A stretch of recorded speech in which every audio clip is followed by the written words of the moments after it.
This is my experience. It is based on the choices I've made in my life. Your experiences will vary. Hello folks, this is Jim Brown from Autumn Oaks Farm, and this is my response video to Canadian preppers young versus old survivalists. If you have not seen this video, it'll be linked in the comments below. To clear the air on this is not a critique of that video, but a response based on my experience. I'm 57 years old, and in my 37 years of prepping experience, and while I'm not in my 60s and 70s, I do think how you prep in later years starts well before you're 60 to 70 years of age. Also, for full transparency, I find a majority of Canadian preppers' videos to be well thought out, logical, and well presented. I did not see his videos being critical of aged preppers. Canadian Prepper had to do a follow-up video on his initial video due to critical feedback, which in my opinion was unfairly representative of his intent. My philosophy for prepping is built on 3 principles derived from land-grant universities: instructional, the personal learning phase, formal and informal education, the building of skills at a very basic level. Second one is research, the improvement skill phase, mastering, experimenting with potential improvements of known skills and principles. And then outreach, which is the teaching and imparting what you have learned through your educational, whether it be formal or practical experience, and sharing that with others. Now, it's important to understand that these are not exclusive, and that they mature over time, and that they mature at different intervals. At any moment, you'll be at varying phases in specific skill sets. In my younger years, between 18 and 30, majority of my time was spent in the instructional phase, the process of learning and developing the facts that develop my own views, experience, and positions. As I learned and gathered more data and strengthened skills, some of them moved on into the research phase, while others were added to my instructional library of skills. As an example, I entered the Air Force with an extensive knowledge of weapons and their use.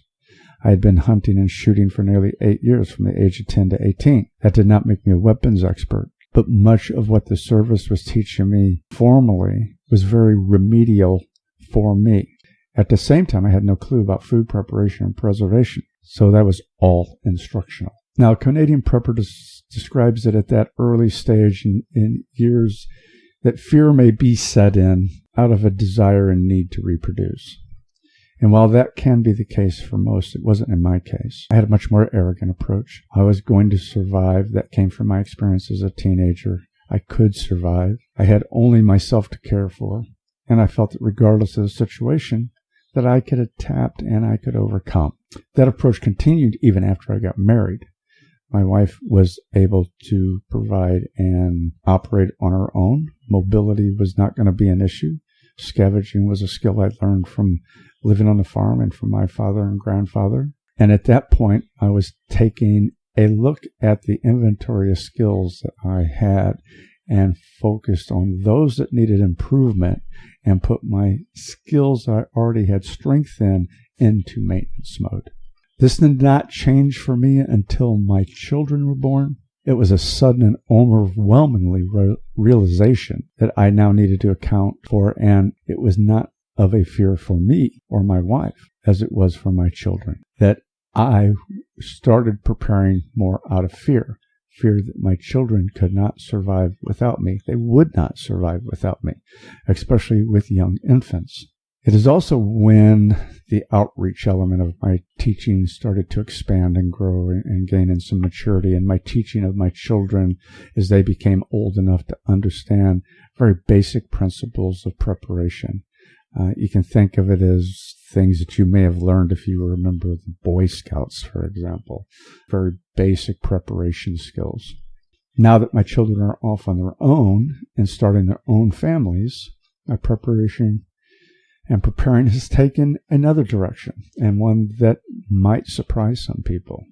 I've shifted my resource utilization more towards developing resources that are going to be useful for my family. I did not see myself as locking myself and my wife away in some self-inflicted high-security prison, but I have shifted my resource building to my retirement from corporate and academic world, to returning to farm life, understanding that certain resources must be maintained, such as storing some food and supplies, but that resources must be developed that are self-sustaining.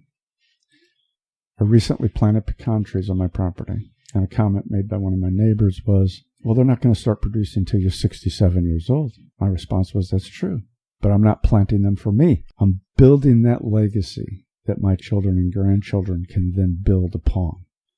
I might live to be 90 years old, but highly unlikely. I would be the first male in my family to ever live that long. And at that age, physical development of the property is going to be slow if I'm able to do it at all.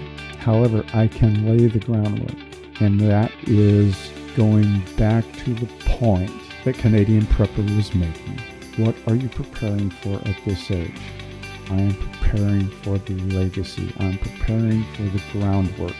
Things that my children can start from that point ahead of where I was and build upon that and understand the strategy and why we were doing it that way. In closing, that's been my experience, and that's sort of my role. You plan for the worst, work for the best. You have to plan, but the plan needs to be for long-term and flexible. I see a wide range of preppers today, and I'm not going to say all or majority or anything. I just see a wide range of preppers today who are very short-sighted in their view and thinking that they are focused on very specific strategy that limits their options, and they seem to be stuck in that mode. You see people that are all focused on guns. You see people all focused on sustainability. Those may be fine for localized short-term emergencies, but for long-term failures of rule of law, a short-term bug-out solution, while may present the immediate survival option, is not going to be sustainable over time. That's my view of that. When I talk about sustainability, I'm going to recommend a couple of links. Besides Canadian Prepper's channel, I would recommend seeing Reality Survival's channel and Guildbrook Farm's channel. While they're not sexy and cool kid prepping, they are preparing for sustainability, and that comes through in their content, and they're very genuine about it.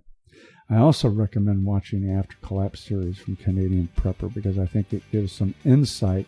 Whether you agree or not, it gets the insight and the mental juices flowing to think about these things from a very realistic perspective. One last comment from me before I end. For those that may think, because somebody's going to say it, I'm going to address it right up front. I do not monetize my videos, so I'm not creating this video to increase viewers or subscribers. I'm specifically doing this because what I had to say on this subject wasn't going to fit in the comment section of Canadian Prepper's video. So take that for what it's worth. I do appreciate people subscribing, liking, and adding comments, but I bring these things as part of my personal vlog. And if you look at my videos, you see that none of them are monetized and never have been monetized. With that said, and as always, thanks for watching.